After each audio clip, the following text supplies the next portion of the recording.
What is up, everyone? It's Gage here, and today I have special guest, Minnesota Vikings band, Adam.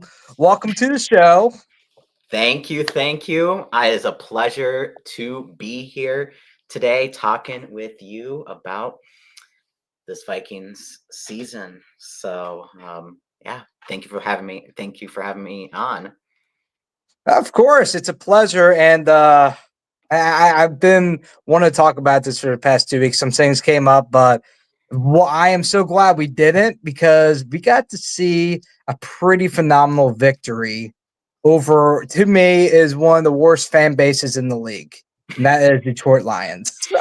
Agreed. Agreed. It was such wonderful to see Lions fans getting humbled. They talked all their ish about us when we went one and done against the Rams, and they got to experience what I could say. I mean, I probably probably I could say almost worse. I mean, they allowed 45 points to Washington. It could have been even.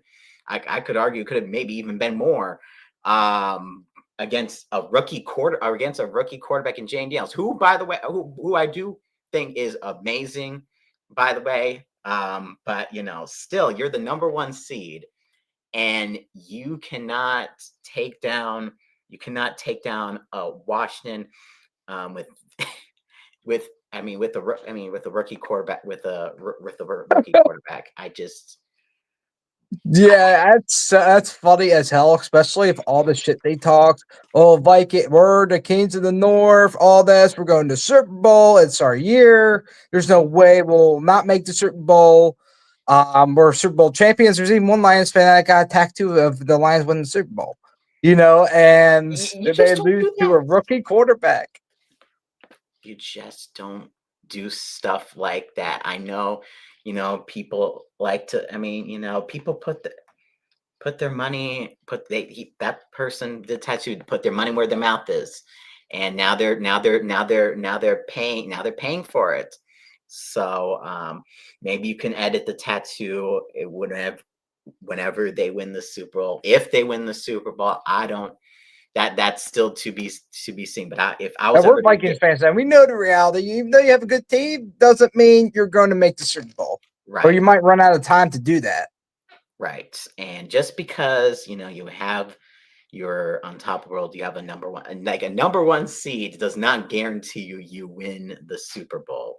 So now uh Lions are in the exact same position that we and also the Packer fans are.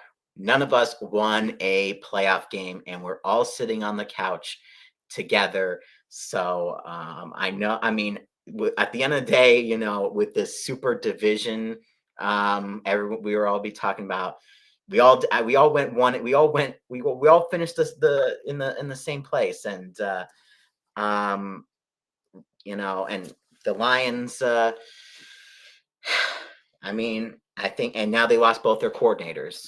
So, Oh my god, dude. It's why and the Ben Johnson, like all the hate went to Ben Johnson. I'm like, where's all this coming from? You guys loved him. He was your golden boy like months ago, I before know. like during the season, and he's like, okay, fuck that dude. We didn't want him anyway. Oh yeah, because he went to a division rival, he went to the Bears. I mean, like he's not the reason. I mean, he's not really the reason that you you did bad. Jared Goff, it's the people. Jared Goff, when it came up most, he threw, what was it, like, was it 2 3 interceptions, something like Yeah, it was like three that. picks.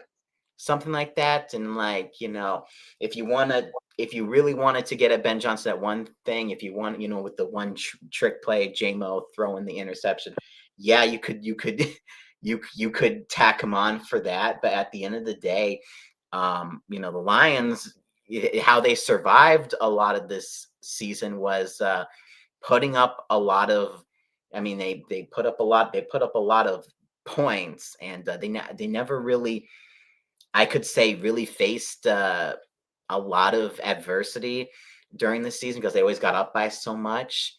And when it came time, it's just in Jared Goff and the rest of it just couldn't produce. So that's sort And of this my is very normal for Jared Goff. I think he's I would say like above average quarterback. I don't think he's elite.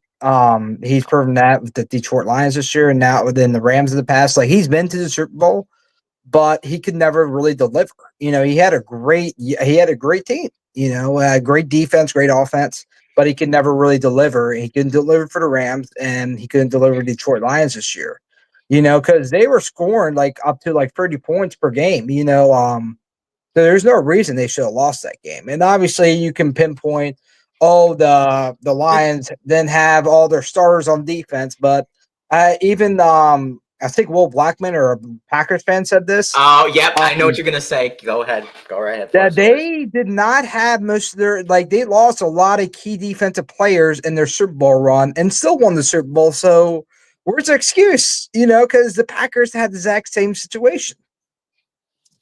Yeah. It's am I glitching out a little bit, I think, or You're moving really fast. I don't know what's happening, but yeah. Uh, um okay. But yeah, it's um one moment. One moment. But one moment. I might have to change the camera. Let's just change the camera here. There we go. I know it's not as good. I just don't want people having uh, if it keeps twitching out. So um, basically, in terms of the pack, the that you cannot make any excuse over it. You just cannot. And with the Lions, um, you know, you have to play again. You got to make up for it. Aaron Aaron Glenn and could not could not produce, and they've shown, and I know I'm gonna have to dig a little deep, dig a little at my at us for a minute, but you know they've shown that um they can put up they can put up a defensive performance. Now I will say against us when they only allowed 9 points, that was more like Sam Darnold in my opinion. Um, but Yeah, definitely. they got some pressure. Like I think it's yeah again it's just no excuse that that you can allow that you can allow that many points. And and Aaron Glenn's now going to the Jets, and I think that's a team that really suits He's definitely him. going there for the money. That's all Uh, I got to say about that. he'd go there for the money, but I also think he likes defense. The Jets, you know, didn't have as great of a defense this year as they did that year before. But I know that their defense, when it's at their best, can be very, very good, and that defense really entices him. We'll He's a see good what. defensive coordinator. I will say that. I just know the Jets. I'll just put this out there. Aaron Rodgers had a good season. I think, regardless of the hate he gets with his past season, I think he actually did a really good job. But I think it goes deeper than even head coach, GM, because they've had a lot of, I think, decent GMs and head coaches. But even Robert Saleh, I think he kind of, I think that was just a bad situation for him to go into. But I think it goes deeper. Honestly, I think it goes to ownership. Like, what was that thing the owner said? He's like, "Oh yeah, I based some of my signings off Madden, like from because he listened to his kid about that." I'm like, bro, are you fucking serious? Is this a joke? Like, I thought he was joking.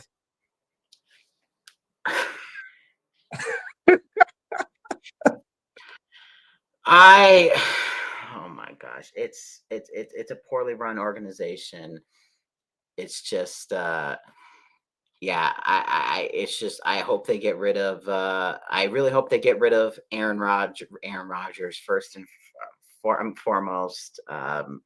If To the Minnesota Vikings. no, oh God, if anybody mentions that, I'm gonna have to throw something, and because I mean, I just cannot have this happen. Just happen again. I mean, hopefully it doesn't happen again. Because I feel like we're not in a position to for that. Because at this point, as I know, at this point, I'd rather I'd rather just like have Daniel. I mean, we have Daniel. Get keep Daniel Jones at this. That's how The much White I don't Lightning. want Aaron Rodgers. I get him away. He's poison to the locker room. So there's my answer. There's my answer on that. So yeah, So what if? Okay, let's go in this scenario. Aaron Rodgers is like, okay, I'll go to veteran minimum just to be the starter for the Vikings. And you see the news come out. Aaron Rodgers is signed with the Minnesota Vikings, 1 year deal or veteran minimum, and with incentives up to like 10 million or whatever, whatever the contract will be. What would be your first reaction? like screw this. Like screw this. Like because it's a big lose situation because he comes here and if we succeed, the Packer fans are going to be just say, oh, you had to use take our the quarterback to win the Super Bowl, blah blah blah. And if we're clowned, then if we're clowned, then we're clown then we're clowns. Oh, so you know so and it's just and it could just um ruin people wanting to be on resigning to the team and all that, in my opinion. So yeah, it would just be bad all the way around. I don't want him anywhere near um TCO Performance Center in Minnesota. So Yeah, I can understand that, and a lot of Vikings fans feel the exact same way. I'm on the opposite end. I'm really not because of his skill set and what he's done. Obviously, that goes in account because I know I think he's an elite quarterback, but I really with our team and Aaron Rodgers, like and people need to check his documentary on Netflix. I really love it, and I know he can be a little bit of a controversy quarterback, but yeah, I really do like some of the stuff he does bring, and I yeah, his leadership it's not for everybody, and obviously there's been teammates that have called him out in the past, like I would say like 5 to 8 years. right, And but I have looking at what he's saying and everything, it seems like he was a good mentor for Jordan Love, and you can kind of see Jordan Love picked up his traits, even when he's going back in the pocket. It's exactly what Aaron Rodgers does. So yeah, I think he's overall a good teammate, good leader, but he does have a conflicting personality, a strong personality. So him right, and Kevin O'Connell would have to kind of get in sync with that. Because if he would be going to Minnesota, then Kevin O'Connell and Quincy, they're able to kind of come to an understanding. And Aaron Rodgers with the Jets obviously showed that, the Vikings he would just have to play the position that quarterback and not try to take over the whole team because he couldn't, because hmm there's too many good leaders here, and that would just not flow very well. So if Aaron Rodgers came here, he would have to give up that and base because and even the Jets, you can kind of tell he's kind of being like a GM type, hmm and kind of calling the decisions. It's kind of seemed like to me. But I do think he is a good leader, a good teammate, and I think if he went here, he won a Super Bowl with us without question. Our team, I mean, fucking Sam Darnold is fucking Sam Darnold. Like, and I apologize, Sam Darnold. Somehow you see this, but Sam Darnold was a turd before he got here, and Kevin O'Connell made him a shiny turd that managed to make the playoffs. Mhm. Like what our team is able to do is incredible. And Kevin O'Connell, deserves much more credit than he gets. That dude's an offensive genius. You know, Yeah. Sam Darnold, he was not good. He was not good before he came to here.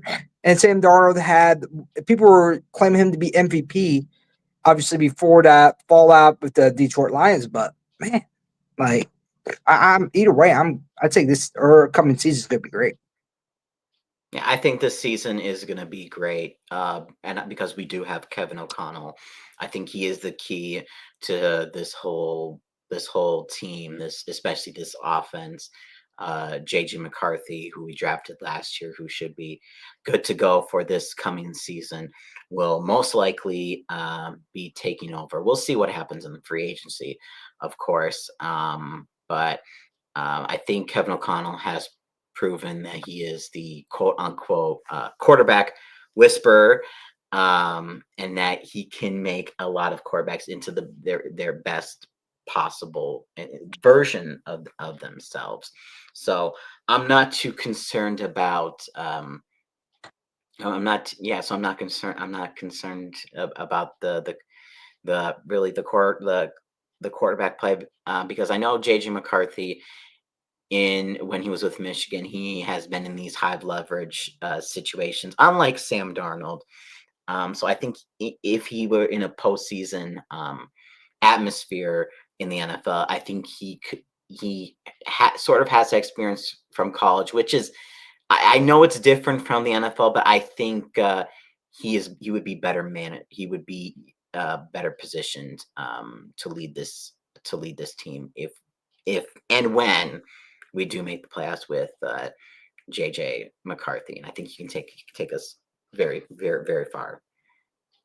Yeah, I believe so. Like JJ McCarthy, or if it's Aaron Rodgers, if that might have to be a better minimum deal because we can't spend too much money on a quarterback since we already have one. We have a lot of Um, other positions yeah, exactly. We'd have to. Defense is, I think, one of the biggest key. Before I even get to defense, we got to talk about the offensive line. Like, we need some fucking help there, man. Like, what was that? I mean, Sam Darnold, Oh, yeah, he's Sam Darnold, but like, what happened to our offensive line? They just crumbled. the interior offensive line especially crumbled. I when we started out with the offensive line this season, we had Christian Darrisaw. We started with Christian Darrisaw, Blake Brandell, Eric Bradbury, Ed Ingram, and then of course Brian O'Neill. Once and well, the biggest problem I saw at least at the start of the season was Ed Ingram, and Oh man. that's a name I've been calling for, especially anybody who has watched me or heard me bench Ed Ingram, bench Ed Ingram, bench Ed Ingram, because I'm like I've just been done with him, and then really it started to unfold after the Rams game when Christian Darrisaw got injured um, on that Thursday night football game. That's when really everything went wrong because before Christian Darrisaw went down, Blake Brandel, who was playing right next to him, playing okay. He was playing solid, but then Christian Darrisaw goes down, and we try to fill in a hole with Cam Robinson and all that, but it's Cam Robinson is not this is it, it's hard to replace a Christian Darrisaw. Christian Darrisaw is Oh yeah, I would dude, say that's your anchor at left tackle. You know, I'm not saying Cam Robinson was bad, but just it it's wasn't there. right, and when you can't replace the best left tackle in football, so and then the whole production of the offensive line went down. Then Blake Brandel started not doing well. Garrett Bradbury, um, uh, and he's been one where he's been on my list as well. Just because Oh just god, because he's like dude. he's I know He you reminds me really of Big can't. Marshmallow Man over there.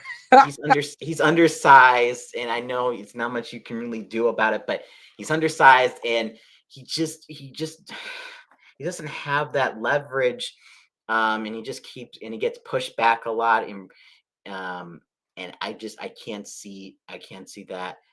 Well, you know what I anymore. saw in that game? Like with Garrett Bradbury, every time Sam Darnold took a sack, I see Bradbury not blocking everybody. It looked like because I feeling what happened was fucking everyone else is blocking his block because he got overpowered. Probably Right. because of his size. But like, yeah, that dude should have been. I'm surprised he made it this long. Honestly, I thought he'd be gone like last season. But Hmm. yeah, he needs to go too. I think center is definitely an important one to get. Yeah. Yeah. Center is definitely going to be one important to get. And then, of course, that right guard. Yeah, the right guard position with, I mean, Reisner did bet. I know it's not much to say he did better than Ingram, but I still feel like, if we can make an improvement just at that right guard position, that would also I love Dalton Reisner. He's a Viking through and through, but he just isn't it. I hate to say it because I really was hoping he would be, and he right. wasn't like he was bad, but before where we're at, we can't mess around. Like we have a window here. I think we have longevity, and we got to work on our weaknesses right now. Right. Plug in those holes, like center and I believe both guard positions. Honestly, could use some work. And I think like Trey Smith is one of the biggest targets I would assume for the Vikings. Yes, Trey Smith is one I'm really looking at that would make a huge, and I mean huge, improvement with our offensive line, and having him at the guard position um, would be an absolute would have absolute keystone for us because you already have your tackles. Now you can have a definitely keys like a block right there at the guard position. So I think that, and also, yeah, I mean, when you have and the reason why I think offensive line is the most important position is especially this year, because I feel like throughout most of my Viking fandom, I feel like I've been calling for offensive line, offensive line, offensive Oh my line. god, it seems like repetitive. So, but this one is especially important because I think when you have a rookie quarterback, you need you need an offensive line if you want to Yeah, help him grow it's and develop. very important. And I feel like the Vikings and we got a lot better of offensive line. Like both our tackles are solid, but I feel like they kind of just basically put a bandage over it. Like Bradbury should have been replaced. They should. I feel like they should probably have drafted the center this past season, even if it was a third or fourth round pick. But I'd like Bradbury needs to go. Um, Reisner, you if he's able to take like a veteran minimum deal, I would keep him. Maybe to compete with the. If we draft a guard, then I could see like a little competition there. But that's if we can't get Trey Smith. Like I think Trey Smith has to be a target. Mhm. I haven't seen any centers that are like catch my attention. So if there's not, I think that should be our first round pick. Yeah, Like it has to be because we need right, it, and Garrett Bradbury just isn't doing it. right, And left guard, and like go free agency, like get both guards in free agency, and draft the center in the first round. Hopefully we it turns out a bit better.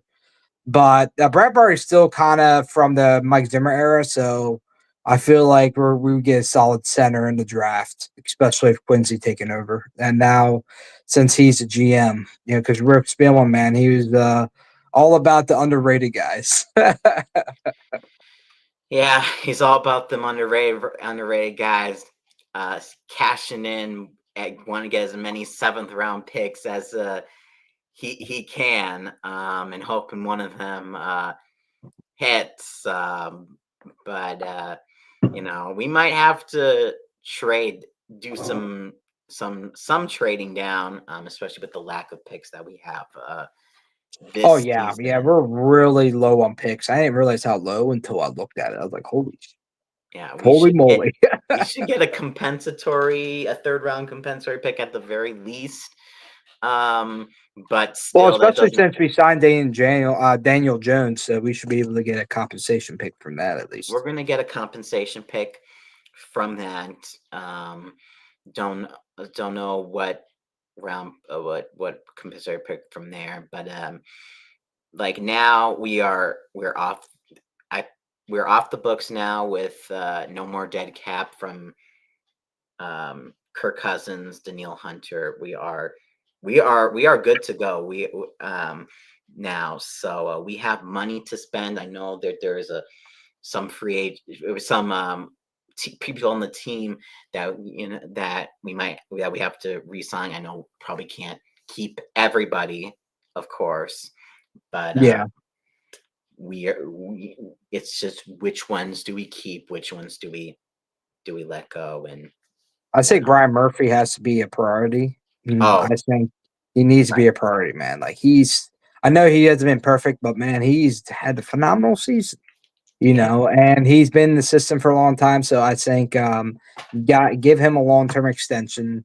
And obviously, you can't keep everyone like you said, but like lock down Brian Murphy, hmm especially if I'm trying Mika. I'm trying to think his last name, but Minka Fitzpatrick. Is that who you're talking about? the guy we drafted last year, he tore his ACL, and Oh, he should Makai be. Blackman, or is that the one? Yes, yeah, that's him. Yep. Yeah, you said the one that tore his ACL. I'm like, okay, I remember he. I Oh yeah, remember. yeah. Like if we resign Brian Murphy to a long term deal, like 4 years, whatever money he's looking for, Mhm, and Blackman on the other side, like even if we don't get Stephon Gilmore back, I would love to have him back. But if because he's thinking about retirement right now, yeah. like this could be our two very solid corners, and I think that's a priority right now on defense. hmm And like Brian Murphy, you cannot let that guy go. No, That's my opinion. no, you cannot let him go. I just again, I know using history and all that, but like drafting cornerbacks for the most part, especially in our recent history, has this not gone gone the best usually. So I think the last successful, I'm trying to think off the top of my head, like um, Xavier Rhodes, maybe for Oh like a yeah, he for does a kind of hand. remind me of Xavier Rhodes a little bit. Yeah. So, but I just like I think of ones that didn't succeed here, like Mike Hughes, for example. So I mean, I think he's sort of rebounded a little bit with Atlanta. I think I might be wrong, but still, like I just think about that. I just think about that, and I think we need at least some veteran presence in the cornerback room, and I think Byron Murphy will be that one, especially if someone like Harrison Smith doesn't decides he doesn't want to return. Oh man, it hurts my heart to even hear that, man. Especially when we're about to make a Super Bowl run this upcoming year. Yeah, I mean, I think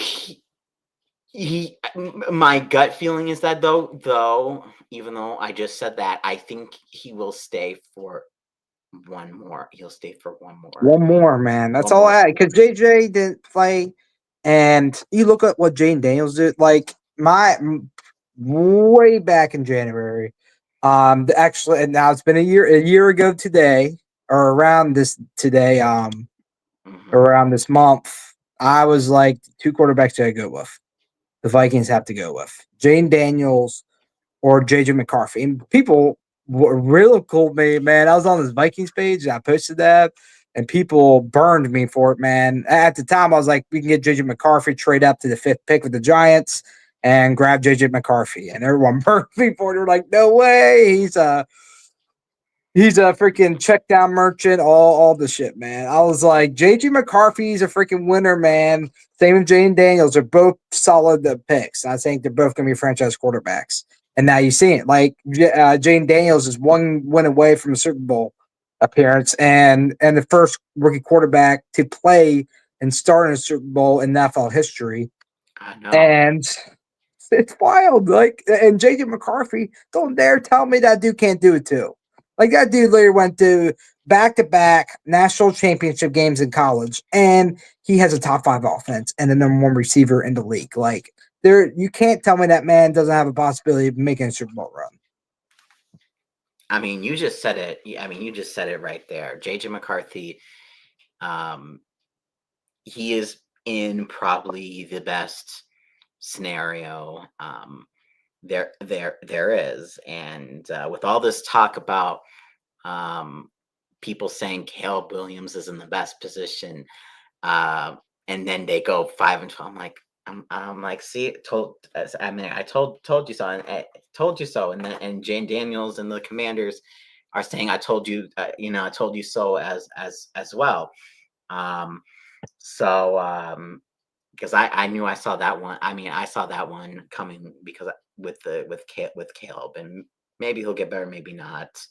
Um, but with JJ McCarthy, I definitely do think he can get to Jaden Daniels levels, especially when we do have, like you said, all those weapons, and we do have, of course, it is a team sport. We do have Brian Flores coming back most likely, and with the defense rising, just getting better, and Top 5 defense, baby. Yeah, let's roll it.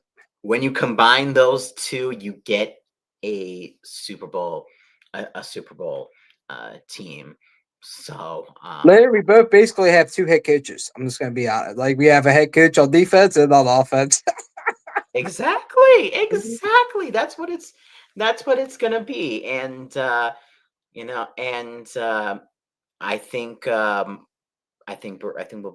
think we'll be just fine. I'm not too worried. I'm not really too worried about JJ. I know, like, for me, with the whole JJ McCarthy the draft thing, um,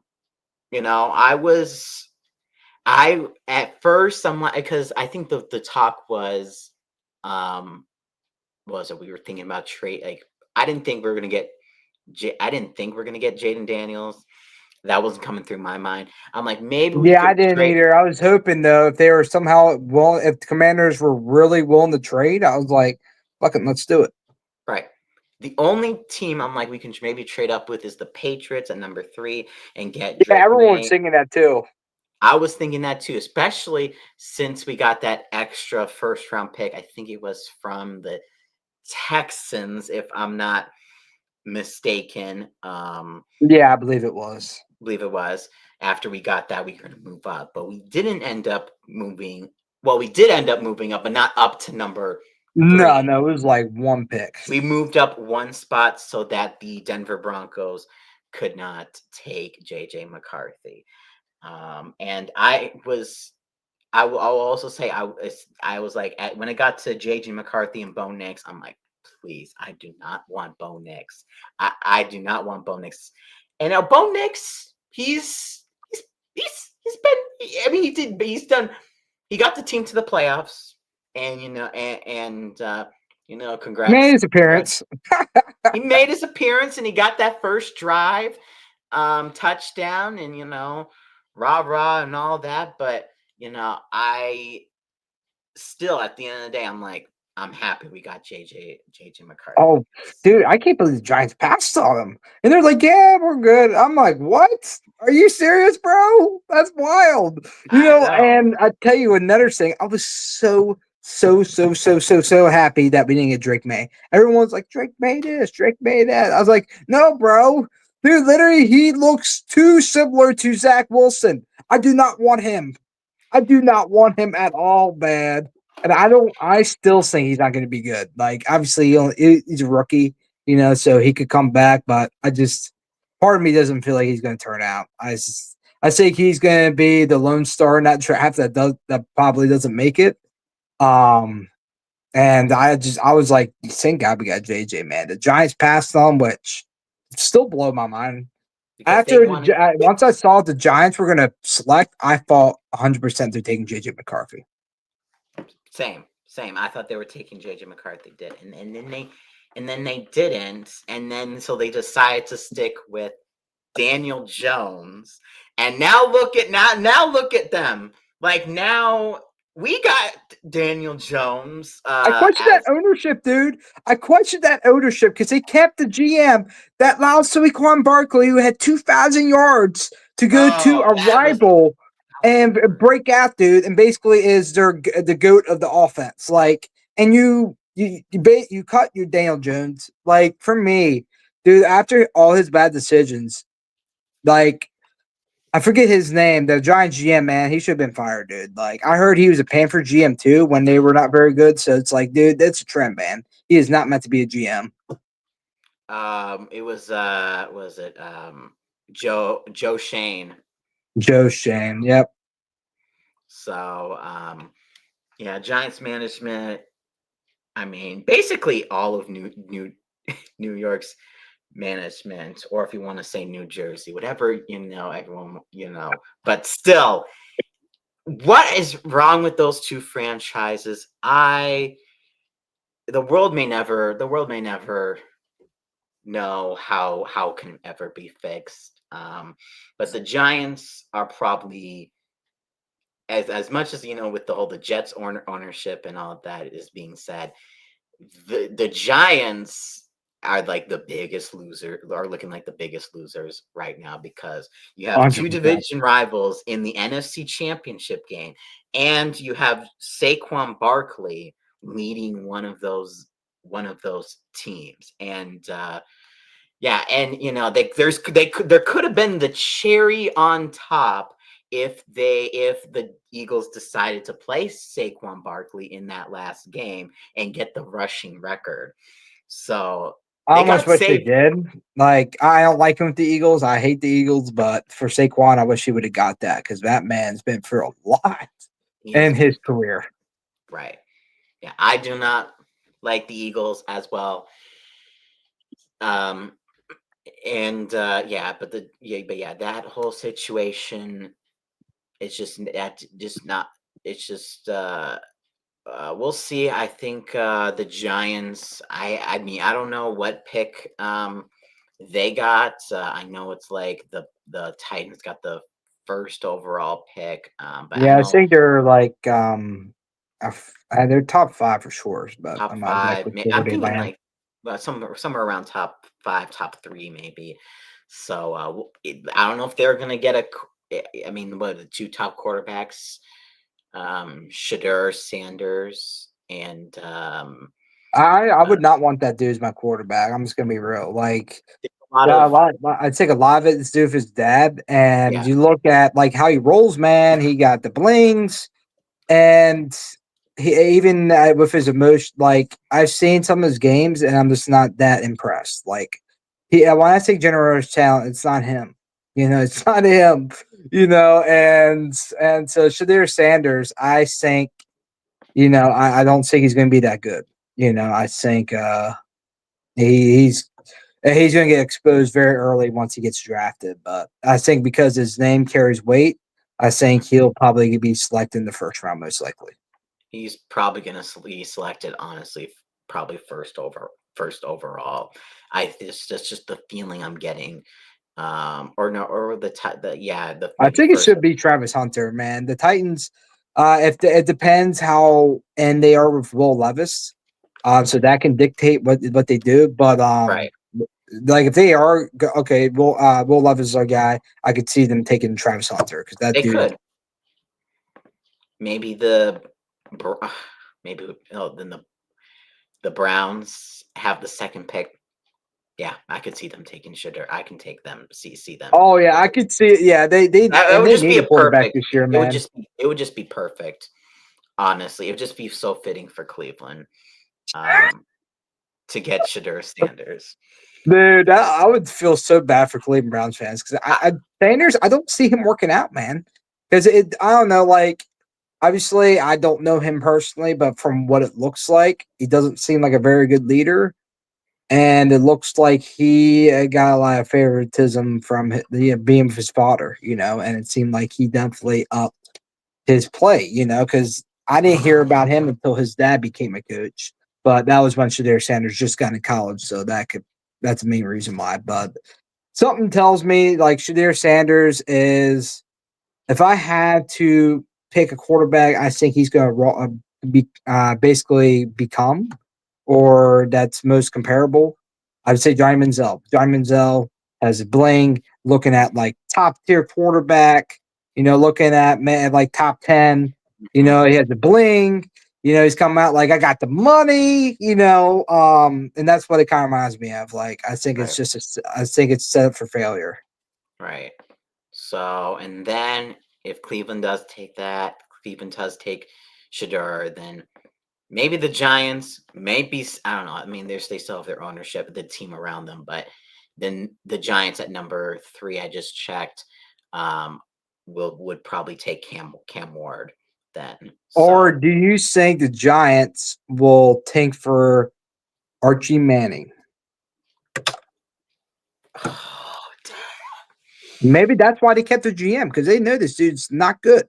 He's made bad decision mm, after bad decision, so they might be tanking for Archie Manning and then pick a pick a coaching staff that is the best to evolve around Archie Manning.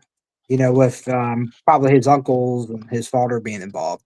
ah, I mean Archie, man. I mean I mean it does carry. I mean, it does carry a lot of weight, and I think they could honestly. Um, I think that there's a good there's a chance that they could, but maybe their ownership.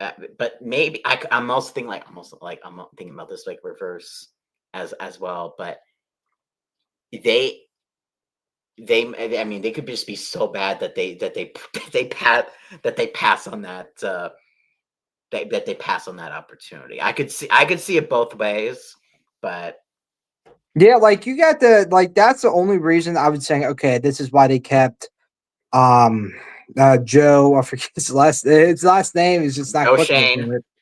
Joe Shane. Um I think that's the only reason you keep him, man. Like finish out your tenure for head coach and GM, and then get Archie Manning the following season because you'll obviously have a top pick with that duo. Now I would say this. I don't think the head coach is bad. He was the Buffalo's offensive coordinator years back. I think he's a good coach. I just think he got in a really bad situation with that GM. right? I 100% agree with that. Um, it's just But he's going to probably sink with the ship with Joe Shinka, and it depends what the ownership is about. Like, hey, we're looking at this long term wise. We're going to Archie Man. Fuck this season. We'll go with Archie Manning. We'll get someone that'll keep us somewhat competitive. Maybe grab a quarterback in the free agency, whatever, and maybe draft like a top offensive weapon, to help Archie Manning the following season. But that's if Mhm, the ownership's smart, and that's the only reason I could see them. The reason why they kept the GM. right. And when you think about it, since we're connecting this back to the Vikings and all of that. I think honestly, if there's one person who really screwed over the New York Giants and in keeping things going, it's Ed Donatel. To be honestly, Ed Donatel's the reason why Daniel Jones got that big contract. He's the reason why owners they're their They their had gen up Daniel Jones, because yeah. he had that really good playoff win against us. Because Mhm. we had one of the I can't even say one of. We had the worst defense in the league. The worst defense, and it made them seem better than what they actually were. And when And they you gave when up Saquon Barkley, man. yeah, yeah, it's just weird to think about it like that. Um, that we basically allow allowed that allow that to happen. They it just I don't know. I feel like their vision of what the team was clouded, and 2023. They 2023. It just was just last year was just it was just an off year for us because in 2022 we went to the divisional round and whatnot. So but Yeah, they I knew they should. When I saw that, I was like, dude, you should have went. Say you should have gave Barkley that money, man. right and Not really not yeah freaking Daniel Jones, man. Like yeah I would have not, dude. You look at him overall, like, yeah, he won a playoff game. So what? He hasn't done nothing. And he in the season he's pretty shitty, to be honest. Like if you hmm can run, he has that mobility, but overall, like Daniel Jones. Now, like I'd say with the Giants, now the Vikings. Now we've seen what Kevin O'Connell can do with even say Sam Darnold.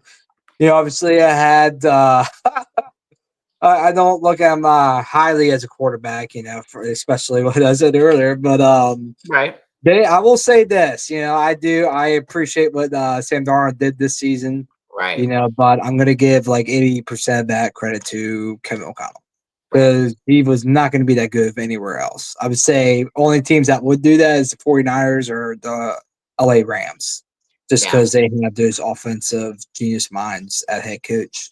hmm But like mentioned with like JJ Daniel Jones, and I think that's probably going to be the most likely combo next season. And yeah Daniel Jones, he has a great opportunity at the Vikings. There's a reason he signed with us instead of being a starter for the Raiders or whatever team was out there left, or even Cleveland Browns. He came here because of Kevin O'Connell, because he knows O'Connell can rejuvenate your career and make hmm you better. right so and I think with Daniel Jones maybe at his best maybe his best is probably gonna be a s- I- I'm not sure if it really compares or not, but like Daniel Jones is also projected as a high pick and just never really worked out that good. Maybe his ceiling is a Sam Darnold. So that's why we keep him in that. Maybe you have him in as a backup quarterback. Um, At least the man can run. Like Sam Darnold can't run for shit, man. Like I was mhm, like, dude, a part of me wish we would got Daniel Jones earlier. I wish he would have got cut earlier. yeah, I yeah, was like, man, maybe he could have ran for like a touchdown or something, man. Like I probably would have won still, but like at least the man would have got a touchdown. He could have ran for it. yeah. Yeah, we sort of experimented with that last year with Josh Dobbs. Oh yeah, He was the astronaut, yeah, the pastronaut, the even though his best astronaut. ability was running the ball. I thought, So, dude, I was excited, man. I really thought we could manage a playoff last ditch effort playoff push with mhm, Josh Dobbs. But man, oh my god, that Bears game, man, that still bothers me a little bit. I just can't believe how like dude, man, just completely shut down. he completely shut down, and I thought it. Well, you say the Bears game, which was a loss, of course, but that wasn't even the lowest points. Even though it was the Raiders game after the bye week that we only scored 3 points, and those 3 points weren't even because of Josh Dobbs. It was Nick Mullins leading that drive uh, after Josh Dobbs got benched. So that was really even in a win. I almost consider that as low as that Bears game.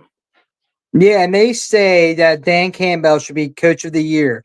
Like, come on, bro. Like, did you not see us? Like, it's funny because they're like, oh, yeah, you guys made the playoffs every year. I'm like, bro, did you not see last season? We didn't even make the playoffs, man. We won 7 games. Like, let's be real. There's a reason we were in position to get JJ McCarthy in the draft. Okay. Let's not skip over that.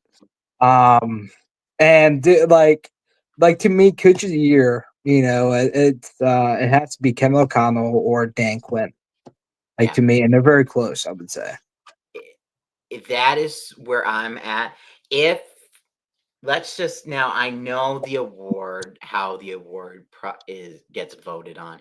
If we included, of course, the playoffs and all of that, as much as I am a diehard Viking fan and all that.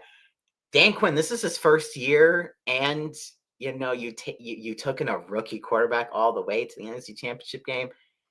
I would go. I mean, I would have to go with Dan Quinn in that if playoffs, if the voters were allowed to vote after the playoffs, but Yeah, that's why I think he probably won't get it. But man, like if they would have the playoffs, man, or like I would not be mad if he got that. I would not be If mad. it's not him, it better be Kevin O'Connell because Kevin, Right, like I don't like they put Andy Reid in there and freaking Dan Campbell. I'm like, guys, like they've been doing good for the past couple seasons, and both were projected to go to the Super Bowl. Like, what the hell are you even talking right. about?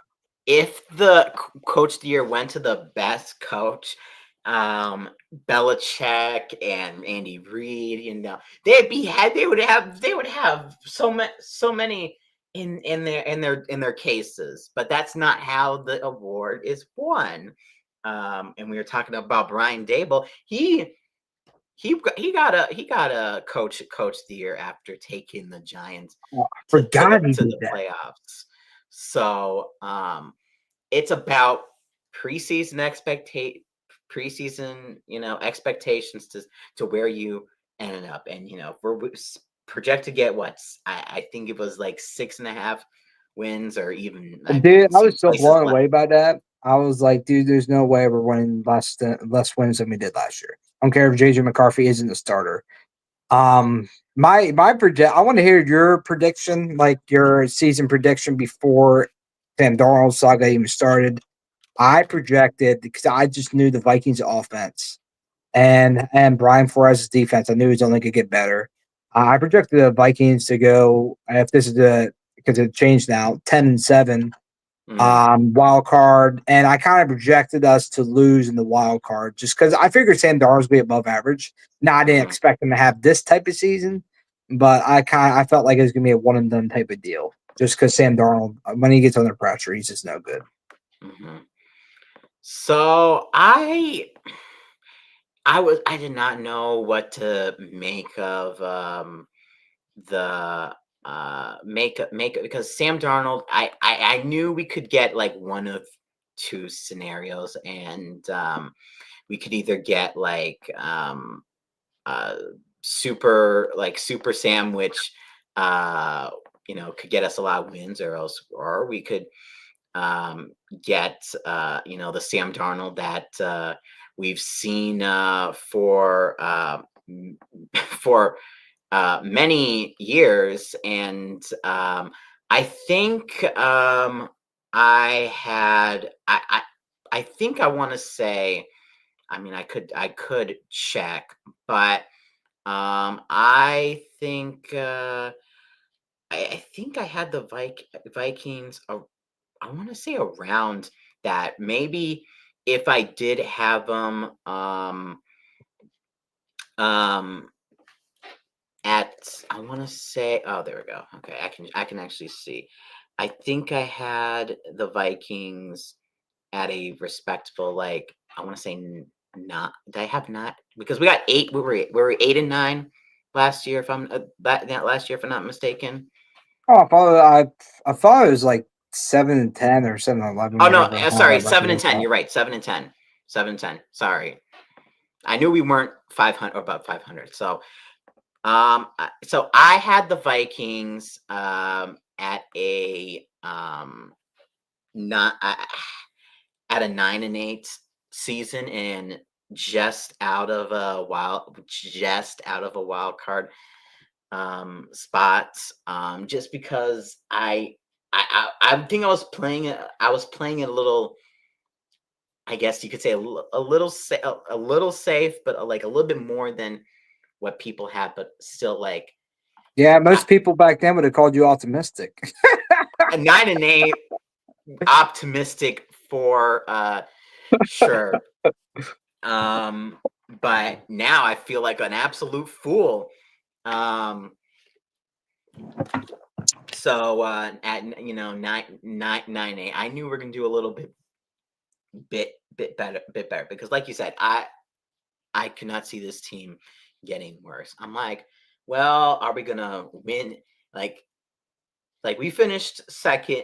I mean, I did not think that week 18 would be for the number one seed, both, let alone both, let alone us being 14, have 14, wins. So just for that to happen, just to be in that scenario was amazing. And it's a season that I will never forget. Um, and it will have its moment. I mean, it'll have its moments. Um, I think the biggest moment for me during that season was I'm gonna say the Atlanta game for sure. Um, and I think just beating Kirk Cousins and Sam Darnold really showing off during his stuff during that game really was for me the high point of that season. But yeah, I mean, Great but one.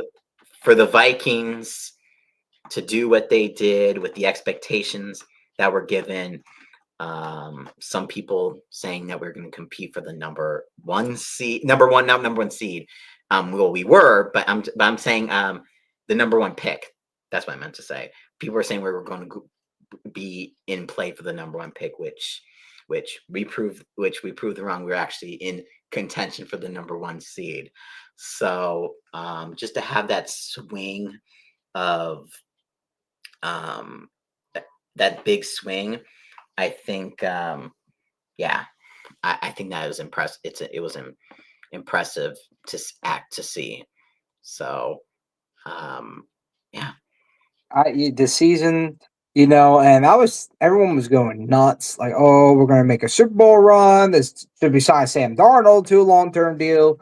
And Mr. New actually said as well, like, enjoy the season, man. Like, we don't know what the fuck's gonna happen afterwards. Like, look at 2017. People they're like, oh, you can't compare those two. Like, Sam Darnold's so much better. Case Keenum 2017. Say what you want about him, say about his stats, but we did get a championship game. We did the Minnesota Miracle. That was a electrifying year. And let me tell you, I will say this. I thought there was no way we're not going to go to Super Bowl. The Super Bowl's in our stadium. We had the Minnesota Miracle, which we shouldn't have, that was on 1% chance of happening. hmm So I was like, there's no way we're not going to go to Super Bowl this year. It has to be. Like that would be phenomenal going to the Super Bowl on our own stadium, having home field advantage throughout the playoffs. Um, and you just don't know. You really just don't know. And that's why I was like, we'll wait until the playoffs, because Sam Darnold, we don't know. We just don't right, know. yeah. That Week 18 game definitely put us on hold a Oh, lot. that woke us to reality. That put me in to reality. So like, yeah, I got nervous. I did get nervous about the playoffs. I'm like, you know what? Let's just put it all out there and just see what we could do. And it didn't go the way I was hoping it would. I think Week 18 sort of showed me. I don't like to. I know a lot of like fans, including myself, do this. I'm like, I don't know. I'm like, I don't know. I mean, under a big situation, if Sam Darnold's overthrowing people in a on not a playoff game, but it's still a high leverage situation where you can get the number one seed. I Mhm. don't know how he's gonna do He in the crumbled, playoffs. man. So he got. I mean, the Lions game was overthrowing people. The Rams game that was stone feet and and just holding on to the ball too long. So Yeah, but that's I was, obviously you can't take Sam Darnold out of the game. I wanted Daniel Jones, I ain't gonna lie, but that's your guy, like and I think at the human aspect, they're not gonna take off the guy they spent their whole season, working with and your leader, it just doesn't happen. And that's why I can kind of look back and I understand why Sam Bradford didn't go in the game when Case Kansas completely crumbled in that championship game. So I can understand why they didn't do it, but Sam Darnold, like when he cut, like I would compare him to Geno Smith. Like they're phenomenal season quarterbacks with the right team, right coach. Hmm. Uh, but when it comes to high intensity games where it's like you got to win this game, it's all on you. They crumble like crackers, man. Like Geno Smith against the 49ers, I've seen that dude for like 3 picks and a fumble. I'm like, holy shit, bro. Like, damn. Like when it comes to pressured situations, they can't get the job done. But Jared Goff, I would put him a little above that because at least he can win games for like number one seed. But when it comes to postseason, he crumbles as well. Yeah, It's not at that level, but dude can at least get you going. He needs a team though to kind of carry him a little bit. But does need yeah, it. but Sam Darnold, I would compare it to Geno Smith, and I made that comparison before, way before Week 18, and it just kind of seemed it was treading that way. Hmm. Yeah, it was sort of heading that way, and looks like. Sorry, I just got a notification. A couple of NFL breaking news. So the Dallas Cowboys coach has been filled now. Um, Really? Coach Schottenheimer, I think it was their offensive coordinator. The Cowboys they Oh hired no! internally. They hired internally, um, So and these guys are just trying to be bad on purpose. I'm just really wondering. oh no, but they hired Brian Schottenheimer as their head coach. So only the Saints coaching job is left up for vacancy. So and I'm like I said earlier earlier, I think Joe Brady is gonna get that job. So yeah, I'm I actually think. going to go in the opposite direction. I think Mike McCarthy goes. I think he gets hired. Oh, you think Mike And I McCarthy? think they That could was get hired within the week, or not this week, but the following week. I think he gets hired as a head coach for the New Orleans Saints. He might. He might. That was like my number two. I thought. I know. I just know from Saints fans. I know a couple. They wanted Joe Brady, but Mike McCarthy definitely could be an option as well. So and also and you're talking about the 49ers. The 49ers are bringing back Robert Saleh as their defensive coordinator. That's a So great move for him. I think like he's a great defensive coordinator. What do you think is going to happen to the 49ers? Like this is a possibility I thought with them. Kirk Cousins, Brock Purdy, competition because obviously Kirk Cousins not making the big bucks in the free agency. He mhm. crumbled. He didn't look good with the Falcons, so it's going to be like a 1 year prove it deal for him. So do you think it's a possibility that Kirk Cousins and Brock Purdy battle out for the starting job? There's a possibility of that happening. I know that, especially as when Kirk Cousins was on the Vikings, and there was all this talks about Kyle Shanahan, yeah, Kyle Shanahan want the loving love Kirk Cousins. Is he gonna go to the 49ers? All that, but now that could actually be a possibility now, since it's not worked, since Atlanta now has their guy. It's looking like in Michael Penix Jr. So will I think there's a there I think they might be battling it out this coming this coming summer, if the foreigners do want to take a flyer uh on Kirk Cousins. So, And I think because it's only benefits. Even if he doesn't get the starting job, you get a phenomenal backup in Kirk Cousins. right, And Brock Purdy, he hasn't really proven anything. Like he's had, sure, you could say he went to the Super Bowl, but you got to look at his team, man. Like he has I think he is a top 10 head coach. He has a phenomenal team around him. Obviously, this year that there's a lot of injuries, but I feel like that kind of showed you like what kind of quarterback Brock Purdy is. When he doesn't have a good team around him, he crumbles. Like he didn't play well this season, and like I'm sure Kyle Shanahan's kind of seen that. Like this guy's supposed to be a franchise quarterback, and we did have good, decent players around still, and he couldn't even make a run for the playoffs. Like, yeah, I would, if I was the 49ers, I would definitely be looking at bringing some competition in. Yeah. Brock Purdy wins, great. You potentially got a franchise quarterback, but if not, then Kirk Cousins worked well with Kyle Shanahan. They worked way back in the back when the Commanders were called the Washington Redskins. And your father was a big fan of him. Obviously, you've been a fan of him as well. So I could see, I just, either Kirk Cousins, in my opinion, is going to 49ers or he's going to Cleveland Browns because I know him and Kevin Sosowski have a relationship as well. And Oh, right, right. I wasn't even. I didn't. That didn't even cross my mind. So that could be a possibility. So he'll have some interest this year for sure. Kirk Cousins, despite how his season ended, like Cleveland Browns and 49ers, I think are his top candidates, to go to.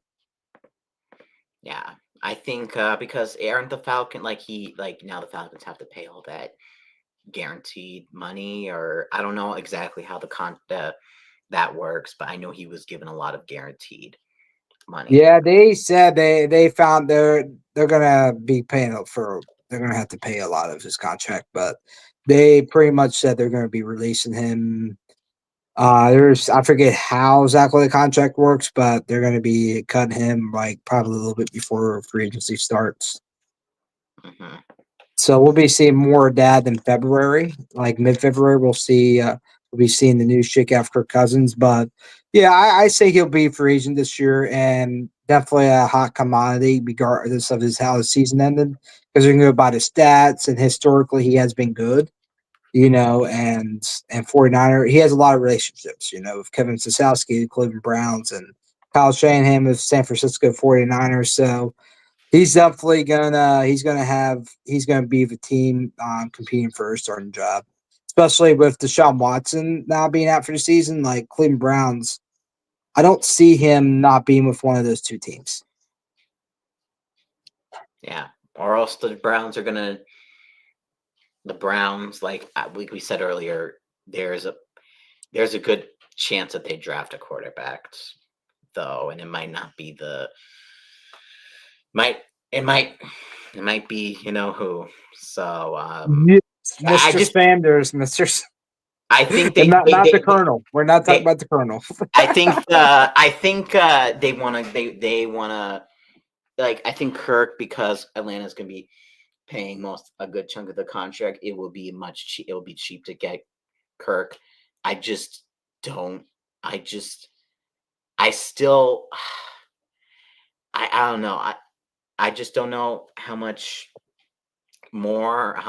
he's gonna command. So they might. The only reason why I'm saying they might just draft is just pure money. Um. So. Yeah, it depends on Kirk Cousins. Like you're not gonna be able to command guaranteed money anymore, man. Like you can't rob after being he was the biggest robber in Minnesota history. Mhm, With all the hundreds of $1 million we gave him, and he did nothing with it. He absolutely did not deliver and didn't do anything. Um, mhm, and he did the exact same with the Falcons. So and then the Falcons, man, they didn't even get a full season out, but at least we got some like 1 or 2 years where it kind of gave us like, okay, we could do something. mhm. He's playing not too bad. And yeah, he completely messed up. He stole from the Falcons, man. Yeah, completely, completely stole. And I but guarantee, man. they they they are lucky that they got they at least the silver line for the Falcons is they're lucky that they got a rookie quarterback with a rookie contract.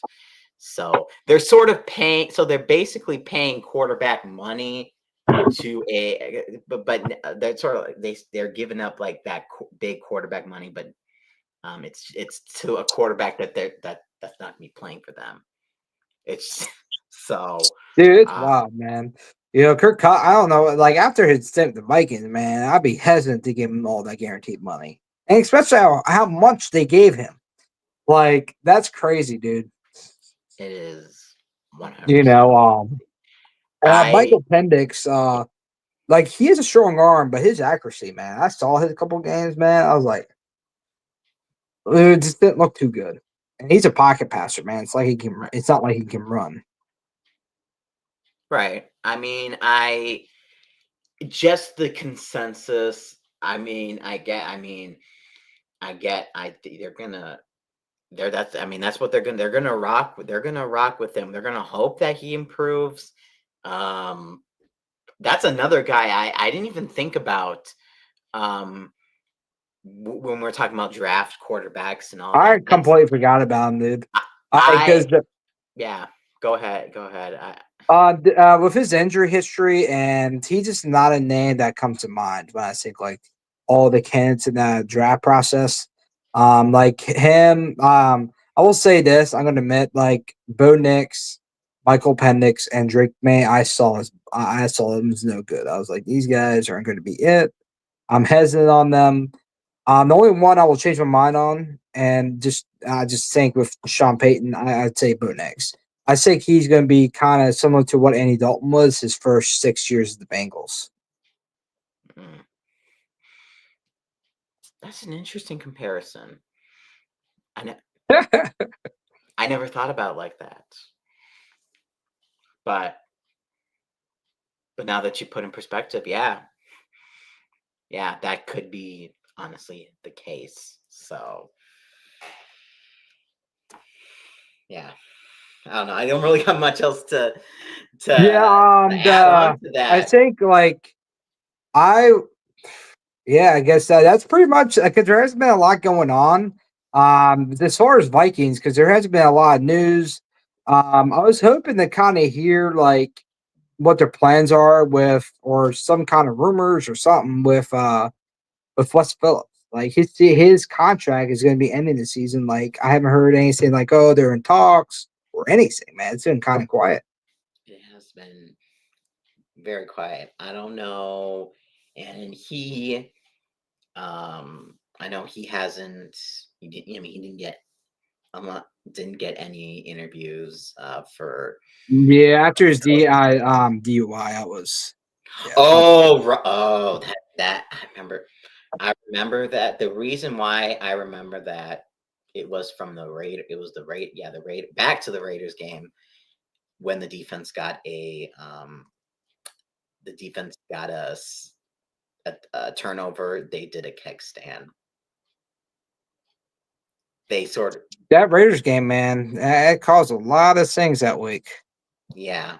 Oh So yeah, because I fucking they made a joke like because they're like, oh yeah, Las Vegas, man, no one's get out there without a DUI or some shit like mhm. that. I was like, Yeah, damn. because it was announced. I'm like, well, it was sort of fitting for that game because the offense didn't do anything in the defense helped us win that game when they got the turnover and they did the keg stand. I'm like, that is just a perfect representation for how that went and all that. And so yeah, Wes Phillips, it, one of two things is gonna happen. Either I don't think he's gonna go to he's going to a different team. Either he's gonna get cut or he's gonna stay. It's gonna be one of the two. I hope we can if Kevin we're allowing Grant Udinsky to apply for these offensive coordinator positions. But if let's just say okay, he comes to a deal, for example, and they're like, well, and then afterward they're like, well, no, maybe we can offer you more. Maybe that's another thing I've been thinking about. Maybe we've been waiting. We're just waiting to hear maybe what their offers are, and then maybe we can promote Grant. So that is something I have thought about. So, but I know that Kevin O'Connell does is very involved with the offense. So I know a lot of uh, the credit uh, goes to him. So there's just a lot of There's just a lot of moving parts to this. So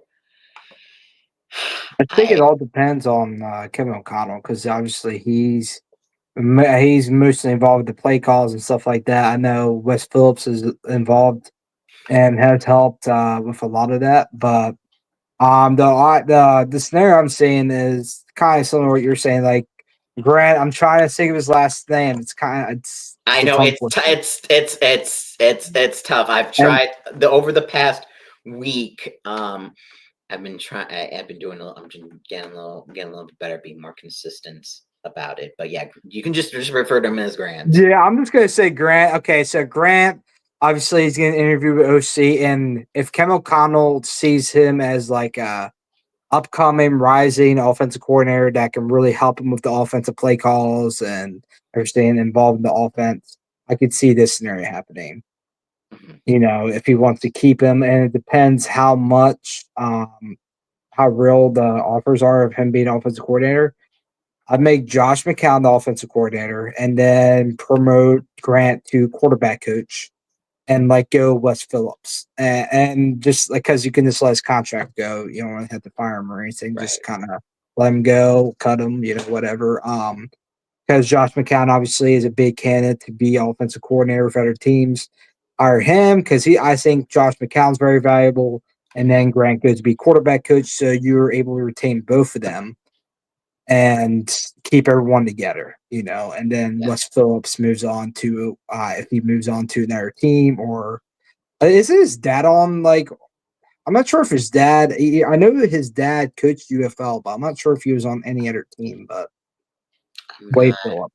I'm not 100% I don't think he's in the sure. NFL anymore. I think he's in UFL now, but he'll probably get opportunity as a quarterback coach just because he kind of he's not a hot commodity as offensive coordinator. So I think he'll still get a job next year, or maybe he'll take a year off. But Are you, regardless, I think that's a scenario I would like to see is Josh McCown's offensive coordinator and Grant gets promoted to quarterback coach, and that shows him that him being offensive coordinator is going to be it's going to be soon. Because Josh McCown is offensive coordinator, he could be a head coach in a couple of years. So it kind of keeps the ball rolling, in my opinion. yeah. And you're just talking. Wes Phillips' dad is Wade Phillips. Um, and yes, you're right about the whole. Yeah, the UFL right now. He's probably the way he might go and join him. I think the last time we saw Wade Phillips in the NFL, I think that was I know he's on the Broncos and like the Rams, for example.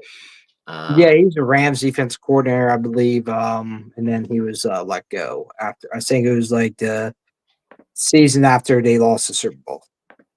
okay, okay, got it. So yeah, that's Uh, sort of what I think.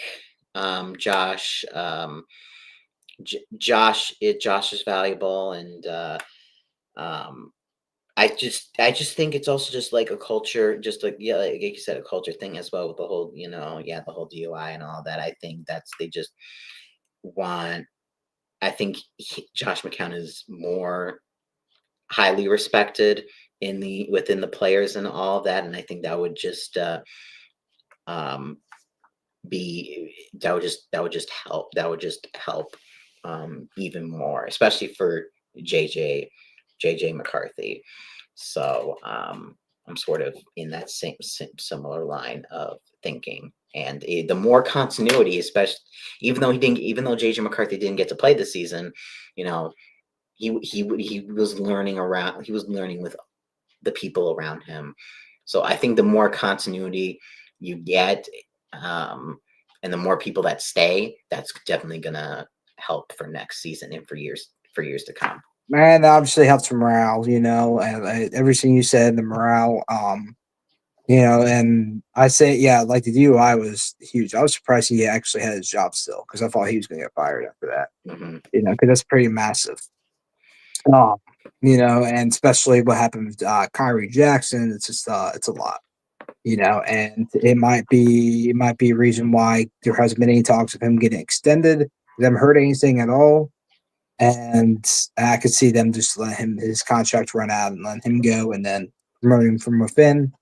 Hope ideally Josh McCown because it seems like he's like primed to get a promotion. Because even the draft process, Josh McCown was with him everywhere. I didn't really see too much Wes Phillips.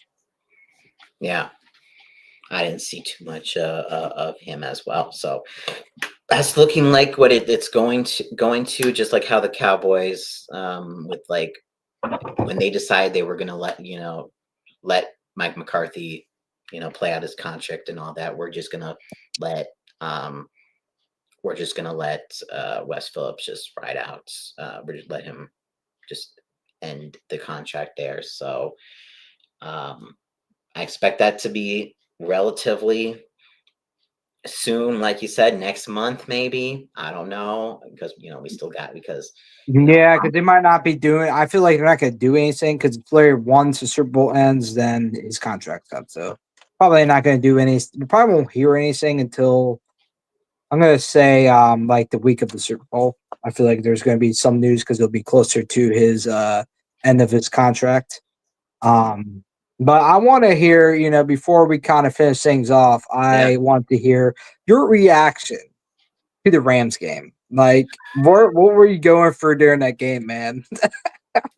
The Rams game, there was the whole boatload. It was the the whole sequence of that game for me, of course, with the whole situation that happened and all of that, and Viking fan, at the game being moved, and so I'm not. I mean, with how the game went from start to finish, you started out.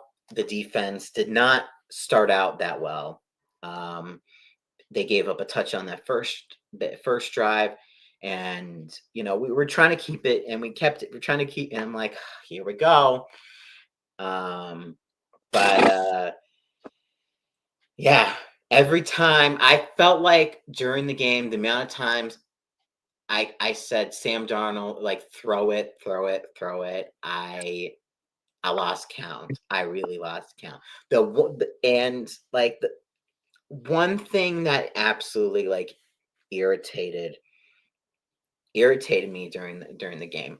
Like I'm not sure how much of an impact this would have made, but the Blake Cashman um, return for a touchdown. I'm like, we are back in this. I know our offense can't do, haven't been able to do anything, but our defense right back in. We're gonna bring the energy, and and we And kept he this. almost had another pick. He almost picked it off again, or I think it was like a black punt or a pick. Like, dude That almost had it. that okay that see this is why I'm happy. I'm happy I'm having someone talk to about this because I know I've been it's weeks removed now, but how that block as I think that for me, like I know the return that didn't count was painful, but as soon as I saw we didn't block that punt, I'm like, this is not our day.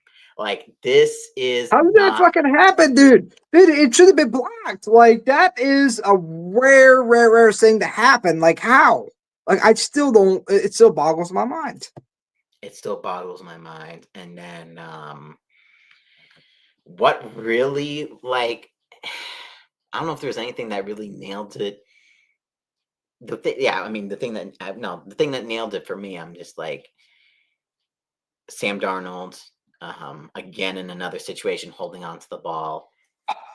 fumbles, and return for a touchdown from none other than who probably is going to be the defensive rookie of the year, Jared Verse. So He absolutely should be rookie of the year. That man is fucking phenomenal. I'm a Florida State fan, so I was really happy to see not that game. Obviously, I was not cheering for him in that game, but the following game against the Commanders, I definitely was cheering for him. But my God, dude, that dude was insane. mhm. But he was did freaking WE move on Sam Darnold. They're about to pounce on him. Yeah, just really to pounce on him. I don't know. He's just flying, and I was really hoping that I was really, yeah. I mean, once we got the like, what people forgot they recognized, we actually scored more points in the second half than the Rams. Like, we were actually in the defense was actually they actually finally got it under control in the second half, but the offense just could never catch up. And we got the one touchdown, which is great and all, but um, That play, it that penalty, man, that yeah, penalty. I just flashed back to that penalty, man. There, oh, that penalty, man, still haunts me a little bit. it definitely did, and the lack of urgency that was also frustrating to me. I remember like toward the end of the third quarter, we were very like taking our time and all that. I'm like, dude, we're down and y'all, we're down right now. Show some fight. And I'm just and they just like they let it run. They let it run to the end of the third. They let it the third quarter run. I'm like, My God, dude, dude. we gave up. We gave up, and You could see in their eyes, dude. Like before they even went to the halftime, you could literally see in the eyes, like if Ken O'Connell and the players are like, "This shit's over." it was. I mean, it was already over at halftime, That but I knew at halftime, dude. At second half, like when we started our first drive, I was like, "We're fucked, bro. We're done. This mhm, is over." so we're screwed. Yeah, So dude. There's no energy. If there's no energy or momentum at all, every time there was momentum, Sam Darnold will get sacked or for a pick, and it was just done. Then, like it was over. Sam Darnold seeing ghosts out there, man. He was having some PTSD moments from his days as a Jet. Like it was insane, man. Like I still am so pissed at like not only during the season did we not get a penalty like a call that should have been for us, but we got a touchdown taken back. The Matthew Stafford's like burn on the ground. I'm like, dude, he's not even seeing nothing, bro. That's intentional grounding at best, yeah, at least intentional or grounding. not best, but at least At like least, yeah. I get what you're trying to say, but um, it like it's just it was frustrating just to see that. And and I was like, because I really wanted to see a touch. I really want to see that defense, like a touchdown, like some type of like touchdown celebration, because that was something I really liked during the season. But it just and that was actually the one game, because we got a turnover in every other game before that Rams playoff game, and it just didn't happen. And yeah, man, that was a rough game, man. It reminded me of obviously we had that first touchdown drive, but besides other than that, in the championship game, it reminded me exactly like the 2017 championship game against the Eagles. You just knew it was fucking over. You knew like you needed a miracle to win this game. right. You Yeah, need I think everyone kind of had the same reaction. Like, damn, man. Like, I'm grateful for your season, and we definitely did better than we were projected to. But like, that was just soul crushing, man. I couldn't sleep, dude. It took me hours to go to bed after that, man. Like, I I just I felt I felt defeated. I wanted to see some fights. Like, I knew it was going to be a tough game. I just wanted to see some fight. Like, my expectations were just at the very least put up a good fight. I know we lost them before, so I'm like, I know it was gonna be a challenge. At least put up a good fight, but they managed to like drop the bar lower, even lower. So I'm like, or at least like do better, or like I said, like do better than the week 18 game. Can't even like can't even really do that, to be honest. Like we scored the same amount of points we did against the Lions as and it was just like almost like a carbon it felt like honestly a carbon copy of that game, if I'm being totally honest. Yeah, that's what Even it felt like too. worse, even worse because Sam Darnold, at least in the Lions game, he was actually able to get out the ball.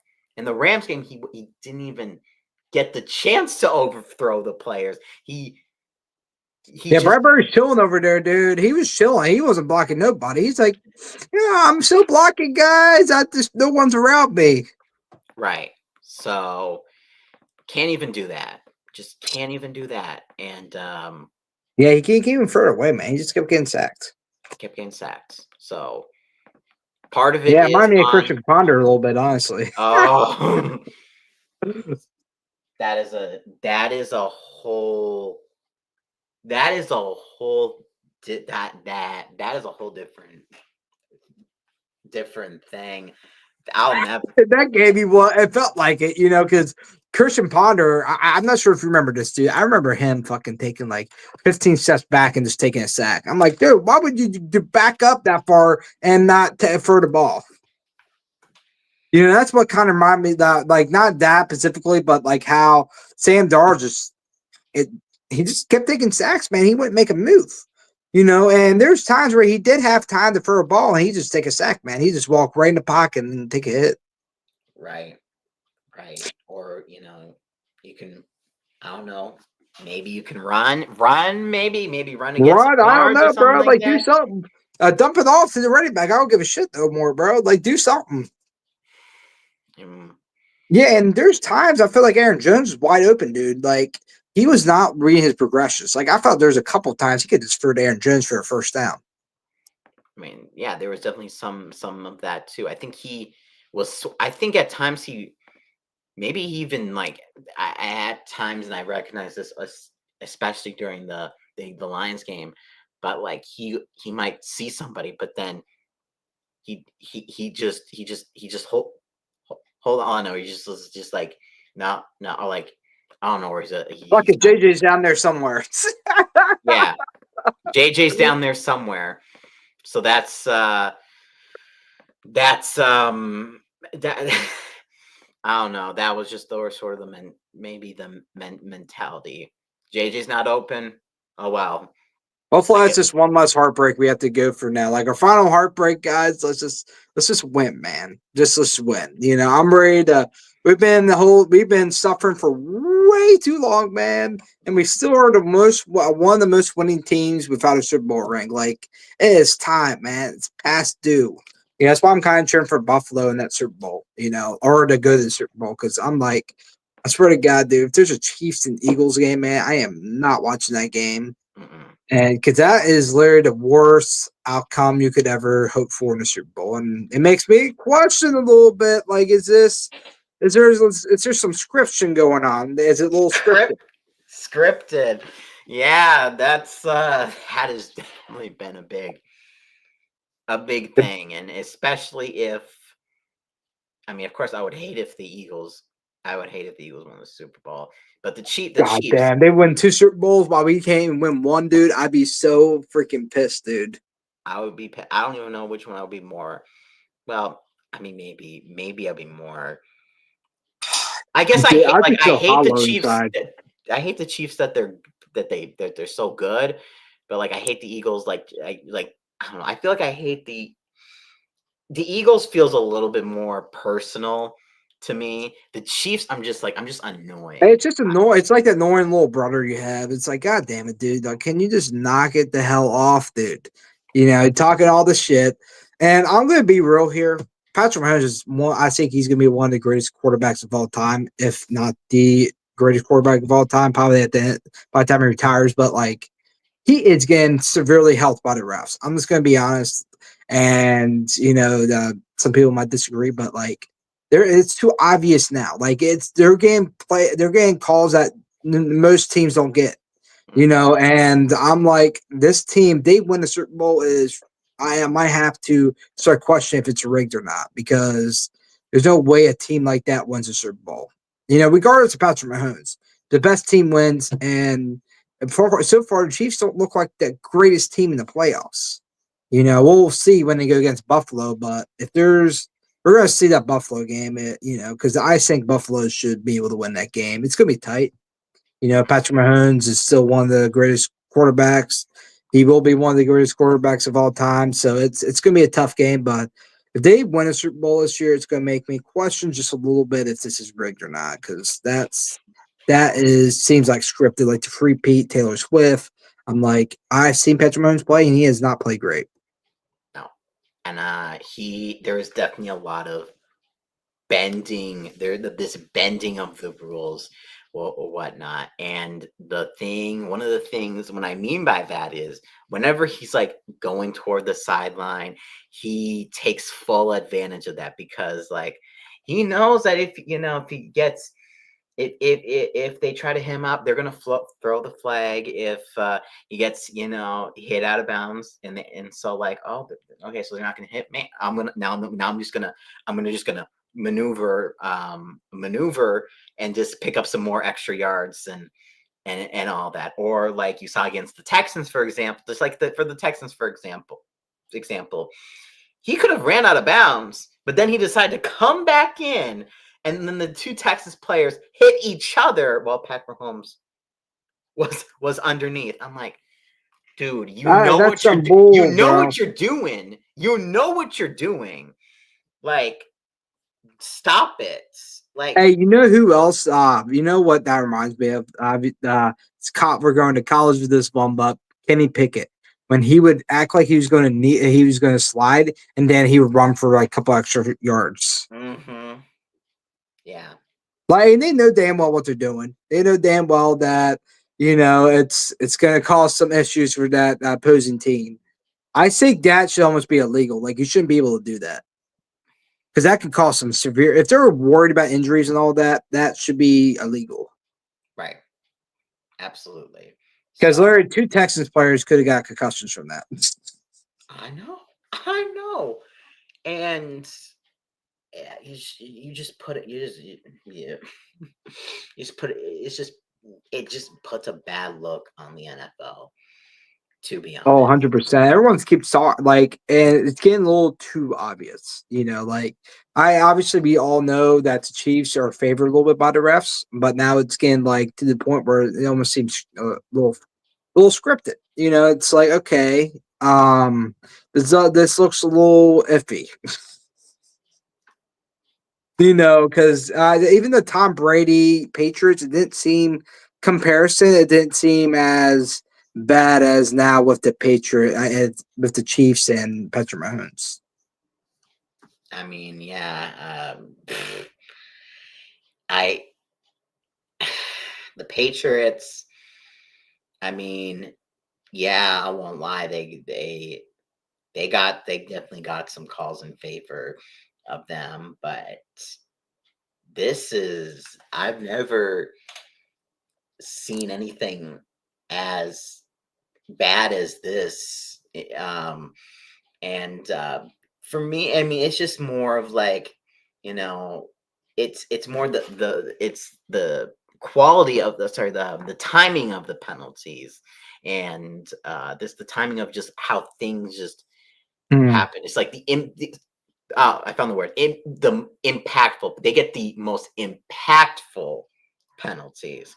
Like, yeah, maybe on the score on your score sheet or whatever. Oh, they got maybe a similar amount of penalties. Which team got the more impactful penalties? And that's really what it is. Like, and I think they should be reviewed. I will say this, and they're doing rules. I would want to, like, then that fall should really review all their rules because it's getting a little ridiculous now. And like fifth, I think penalties over 10 yards should be reviewable. I could see that. I could definitely see that. Of course, you're gonna have some backlash from the fans. Yeah, From but look fans. at like the Chiefs, like they get roughing the passer, and I swear to God, I played football, Oh, back in high school, not like pro level, but I know how it is to like you're going full speed, and and then they expect you to take a free 60 stop, and you're a human, man, you can't fucking just stop, you're going I'm not sure how fast they kill them, but they're going damn fast, man. And with the momentum carrying you, man, it's you can't really stop. If they tap you, bro, roughing the passer, 15 yards. I think that should be reviewable. And the human side aspect needs to get taken into account as well because some of them just can't stop. It's not that they're trying to purposely hit the quarterback, but they just can't stop. So I think like that's what I would do. Like if I had a suggestion, it would be that make any penalties that are over 10 yards reviewable. Just to make sure that it wasn't favored in for the opposing team. Or Patrick Mahomes, whoever quarterback it is. And I think that's one of the biggest penalties. And another one be taunting because that one's just it's kind of stupid. I'm just gonna be honest. oh, 100%. Like taunting is the most stupid penalty I've ever seen. If like the only way, like it has, I don't know, I can't think. Oh, like you have to really like say something like Like it would have to be something severely like I don't know, something racist, man. Like that's the only way I would call that penalty. Like it would have to be that would be something like more of super, like a super, personal. super, Yeah. super offensive. Like that's the only way I could see that being a fair penalty. But like guys just talking shit. Did you guys ever play football? Do you not know? Like 80% of the time we're talking shit to each other. It's like okay, you got beat. Okay, you got beat, or you allowed a touchdown, or whatever. They you got if you didn't want them to taunt, you should have done you should have done better in making sure they didn't get that first down or that touchdown or they got that sack. You should have prevented that. So that's on you. That's on you, honestly. I So feel like this all started back in 2017 when Aaron Rodgers he tore his ACL when Anthony Barr sacked him. I feel like it just kept it's been a roller coaster ever since then. well, at least with the roughing the passer and all of that has gotten a lot more lighter um, because of that. And then if we're going back with the Viking season, Justin, well, not only did we, it was the Seattle game, not one, two penalties on the Vikings. Justin Jefferson, not the first touchdown that he got early in the game. He did the gritty in the vicinity of the Oh my defender, god. and he got called for taunting. Then That's Theo pretty Jack legendary though. He gritted so hard that they had to call a penalty on him. and then Theo Jackson seals up the game, seals up Geno's, with Geno throwing that game-winning interception. They're all doing the Camp Rock celebration and all that, and they throw a penalty, and I'm like, what are you doing, man? Like, Dude, I think that felt like a little. They just did like our style, man. Like, you ever seen the gritty, bro? Maybe they just did like seeing it on TikTok a lot, so they're like, I don't want to see this no more, man. We ain't seeing this on Twitter or TikTok anymore. So we're gonna flag them to make sure they never do it again. Like Justin Jefferson ride gritty so hard that he got a penalty, man. Like I've never seen that before. like that is his move. That is his touchdown dance. I just, I don't, I don't. He get like his 10 gritties, man, so far. Like his high has been 10 touchdowns, which he tied this year. And it's like, dude, he only gets 10 touchdowns a year, averagely. So like let him get his gritties. Them guess gritties. Yeah. He's earned that. He's earned that, man. Yeah. Yeah, so yeah, like the NFL rules, I have really hope someday they review that and kind of change things because I like the old school football. I miss it, man. Like I didn't know how good it was until it's gone. You know, the early 2010s. That even I was watching Aaron Rodgers documentary, and it showed his Super Bowl against the Steelers. And I was like, man, that was a hell of a Super Bowl. Like that was a real good Super Bowl. Like we haven't seen one of the Super Bowls in such a long time. You know, because it's been the Patriots or Chiefs. You know, but those were the prime Super Bowls. And I feel like the league's gotten a little very soft. You know, I understand protection of the player, but these guys get paid millions for a reason. And you're making it to the point where it's kind of not fun, you know, especially if you're a defensive player. Right. Because they want points and the NFL fans, like, I get it. You got points are fun, touchdowns are fun. It gets you, celebrations and all that. But there's nothing wrong with a good, I mean, some good defensive games, here and there. So like I understand the what was it, the Patriots Ram. I'll take the Patriots Rams Super Bowl, for example. Like, yeah, Um, I understand. Trust me, I understand. That was a tough one to get through, but it was a tough, grinded out football game. You're gonna have those games. And who was the defensive coordinator for the Patriots at that time? Brian Flores, and he managed to hold the Rams to only three points in the in Super that Bowl. game in the Super Bowl. And we don't like, no, NFL. I mean, we don't like that. We want to see Jared Goff and Todd Gurley light up the field and all that. And that's it. And they're just, I don't know. I'm just like, well, it's not always going to be like that. It's just not always going to be like that. I'm sorry. I'm sorry. No, no, not every Super Bowl is the same. Like that's why, like I wanted to end things off. I want to hear your Super Bowl predictions. I'm going to say mine real quick, and I think a lot of people is probably going to be the same because we're tired of the same shit. Um, Mhm. I'm going to say Commanders versus Buffalo Bills. Like I think that's like that'd be such a not only like a feel good story and a great storyline, but also it'd be electrifying. Jaden Daniels going against Josh Allen like that. There's no way that's not going to be a good game. Mhm. That will be an amazing game.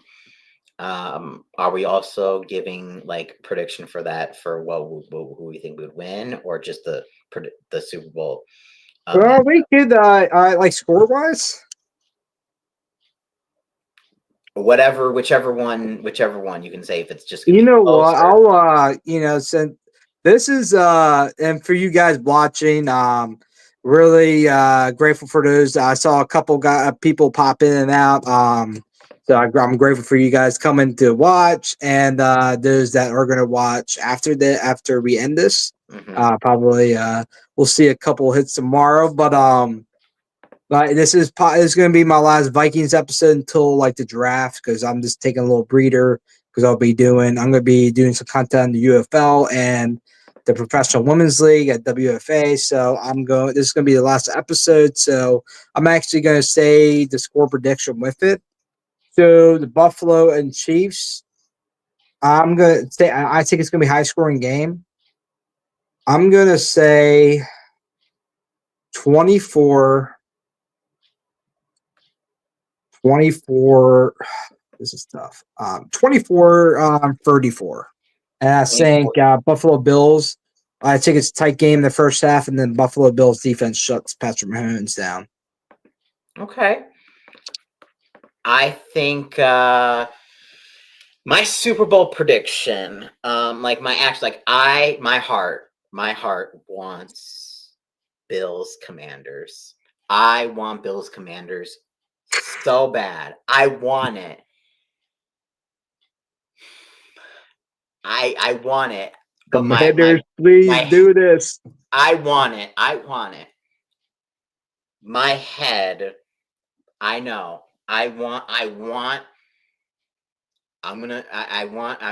some reverse I'm trying maybe some reverse psychology here. We got to do manifestation, man. Like, no matter what, they're gonna make it. But my prediction, though, is I think maybe a decent chunk of people have what I have is gonna. I think it's gonna be Bills. I don't want it. I have Bills Eagles. Unfortunately, I don't want it. I really don't want it. But when I filled out my bracket this year, I'm like, well, I at least I'm like, I'm going through. I don't know. I mean, I think Eagles probably had the best shot of like. I thought the Eagles were gonna beat the Lions to go to the to go to the Super Bowl. To be honest, so Yeah, I'm so glad that's not the championship game, man. I couldn't I'm watch it, man. It give me too much anxiety because I couldn't pick either of them because I hate them so much. And I probably hate them equally. Maybe the Lions a little bit more since they're rivals, but right, right. So I do have the Buffalo Bills beating the Kansas City Chiefs. I think that will come to fruition. Just because I mean I can't see them losing a fourth time to the Chiefs in the playoffs. Yes, I know they went 0-4 in the Super Bowl, but they're not going to go 0-4. Josh Allen's not and going to this is go a whole new 0-4. team. You know, they're 0-4. Sure, you call them cursed, but like this is Josh Allen. Like, and they have a good head coach. I will say John D. Dermott, probably says his last name a little wrong, but like I think he's a phenomenal defensive coach. And you got Josh Allen running the offense, and he has Joe Brady, who's definitely improved the offense. The offense, you can kind of see the play calls and everything. But I just the energy feels like the Buffalo Bills are prime for a Super Bowl run. You know, and it'd be hard for them to lose again because they've been in the championship game since 2020. Yeah, so this is a big game for them, and I just don't see them. They're going to be hungry. I think they're going to be more hungry than the Chiefs. I think Chiefs' arrogance is going to get them. I think it's going to mess them up. You know, because they're even Patrick Mahomes. He had some like um, humility, and he was humble to a point. You know, he seems like he's kind of it went to his head, and he's very arrogant now. Same with Travis Kelce. He's been kind of like that for a while now, but Patrick Mahomes, especially, it seems like he's been getting it's been all the fame and Super Bowl wins been getting his head a little bit. So I think that's going to affect him in that championship game, and the Buffalo Bills are going to come out. Yeah, and I do think both of those championship games, I do think both of them are going to be close. That is one thing I will guarantee that both of them will be close. In terms of the Super Bowl, when I because I do have Bills Eagles because the only reason I have the Eagles winning is because of Saquon Barkley. I the Commanders just have not in their previous two meetings have not been able to contain Saquon Barkley. I mean, granted, a lot of teams have not, but the Commanders have allowed about 150 yards on the ground, just on the ground for That Saquon Dan Barkley. Saquon Barkley, why had to go with the Eagles, man? I don't know, but I think that will just be the difference maker there.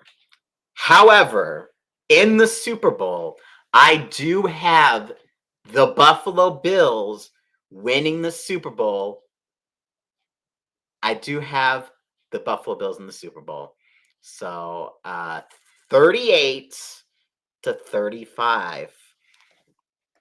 Yes. You got it right. I should have did the predictions just for the Super Bowl. I'm gonna Oh, I can do. obviously. No, no. I can give scores for the conference.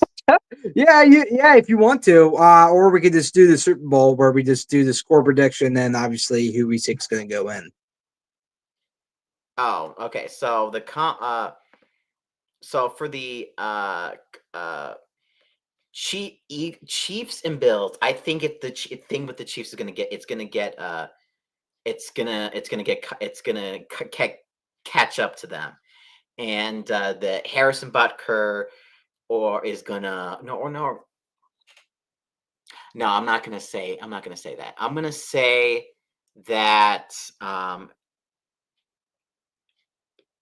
that that can't that Patrick Mahomes is gonna throw a game-losing pick. I was gonna say Butker misses a field goal, but I'm gonna say Mahomes throws a pick, trying to get the Chiefs in field goal range, but he's gonna throw a pick. Um, and while there will be a well, no, I'm not gonna no because no, I'm not gonna get too crazy with it. I'm just gonna say he throws a pick, trying to get down the field in field goal range. Bills win 24-23. Oh, I What do like it. I like it. you think? And I already gave up the Bills prediction. 31-24. Buffalo Bills win. I think with the Eagles and the Commanders, I'm putting my money where my mouth is. I'm gonna say Commanders. Commanders, I think it's gonna be a tight game for them being a rivalry. 27-24. 27 Commanders get that game-winning field goal. The man, he nervous as hell. He barely made it the last time in the I think it was in the playoffs or the season. No, it was during the season. That's when he beat the Detroit Lions. He makes it again. He makes it again. This time it's a little bit more straight. Not a dink, but yeah, he Not makes it the straight doink against and the he wins. Buccaneers. Oh, it was the Buccaneers. That's right, dude. That dude was sweating bullets. I thought Uh, he was gonna miss it.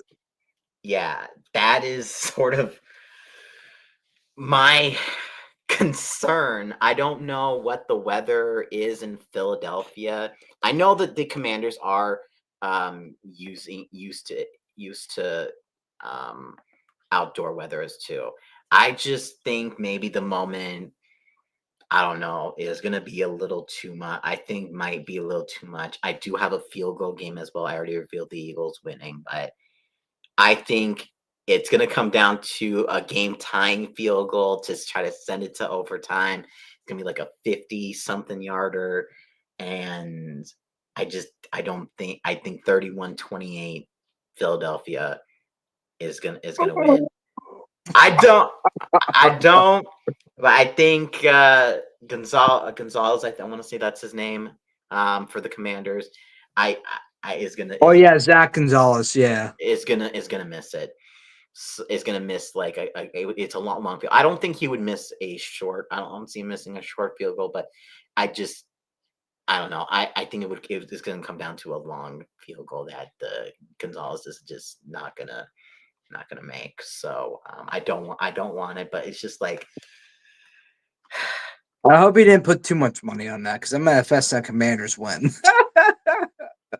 okay. Yeah, I'm manifest it, man. I really don't want to see the Eagles and again, man. Not twice in 3 years, dude. I mean, he haven't made the Super Bowl and since like the 60s or 70s. Right. Well, I mean the Eagles, regardless. I mean the Eagles are still gonna be. The Eagles are still when it comes to their division, they're still last in Super Bowls. So even if they win another one, they're going to be last in their division with Super Bowls, and which is a reason why I really did not want Detroit to win a Super Bowl because I know the implications of that. We would be the only team in the division without a Super Bowl. So Oh hell no, dude! And Detroit Lions, their fan base made that. I think they cursed the Lions, dude. they Because how cursed. do you lose that game, man? The Lions fans, they dug themselves a hole, man. They talk too much shit. You just don't. There's a line. You can talk shit, but not too much shit. Hmm. Because I feel like there's a little deja vu with that, and that's where things go bad. Right. You get too cocky before it it happens. Like you can be confident but not cocky beforehand, or else and then if you do lose, then like you said, people are gonna have the receipts and they're gonna roast you. So And they certainly did. mhm. Everyone, like the whole dude, that was an awesome day, man. That whole night, the Lions fans just got fucking roasted, dude. and even won them. I think it's Hula Blues. Like, man, that dude's been getting torched in Twitter, man. Yeah, and like the fans were leaving, I think I don't know when in the like early on in the fourth quarter, like sometime in the fourth, early on the fourth quarter, I want to say, but like you saw droves of Lions fans like leaving already. I'm like, aren't you guys passionate? Aren't you guys gonna stay for the whole thing? Like you're Yeah, supposed to exactly. You guys talk all that shit. You think you at least stay for the game. stay for the rest, stay for the whole game. Like, mm-mm, mm-mm. They weren't in the stands when they were bad, and then they only come to the stands. They only come to the game when they're now they're all good. Now they're all good. So yeah, that just shows me of a sign of a fan base that is is just not as loyal as some others. So Yeah, I would say like the Vikings, like our fan base is. We've been through so many heartbreaks, man. And I want to give a shout out because we the whole game got moved to Arizona, and a lot of things going on that week. And I want to give a shout out to Jason and Sal that went to that game, that playoff game, the Rams. Like that was awesome, and you guys, like it was awesome to see you guys there cheering. Even Sal stayed until everyone left. You know, I saw her picture on Twitter, and it was I love to see that, man. Like those guys are true Vikings fans, and that's the heart. That is the literally what the Vikings fan base is all about. You know, we're full, like we're in it no matter what. mhm. We are die hard. We got I mean, we got owners that know where their heart is, but whether it's giving very cheap, very buying tickets and ticket selling back to the season ticket members for a much lower price just to go to the game, or helping out with helping out and donating with the wildfires and all that. So Now I love to see that. so I mean we got a good fan base that travels well across the country, and just to see just us having a lot of support, just having a good time with the Rams fans down there down there, and like being kind and respectful, while still it's still a game and all that, but we're still having a good time, you know but it was definitely a lot more respectable than obviously how that Lions game week 18 was. So yeah, it was not just that whole that I mean, it was just night and day in my opinion, and it just showed that how good of a fan base that we can be. It's the Vikings, and like I've never like, and I was with the Bucks. They have a good organization. I was a fan for them for a couple years, but the Vikings is just no other organization like them, man.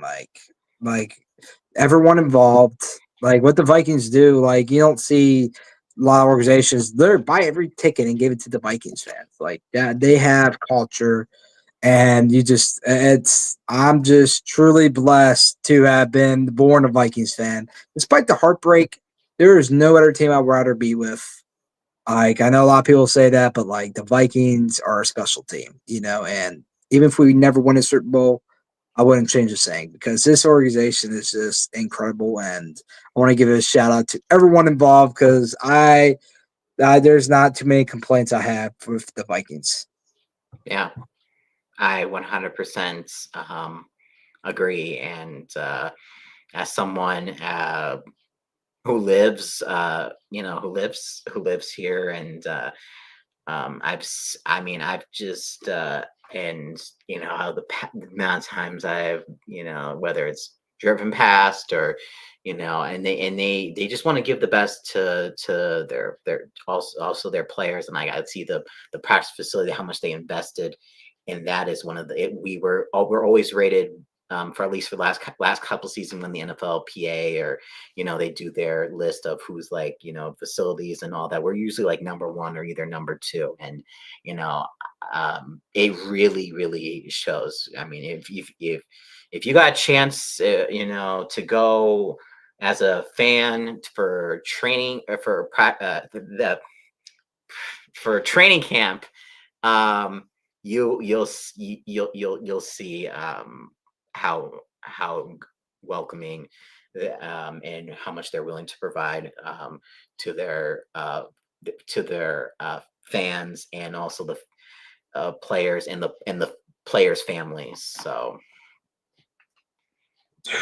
Yeah, yeah, Vikings. It's an incredible organization, and like you said, there's a lot of, and the facts are behind it, man. There's no denying it. Hey, I want to thank you for coming on, man. It's I always enjoy our talks. The last time we had this was back 2 years ago. So it was nice oh, to that have you was back on.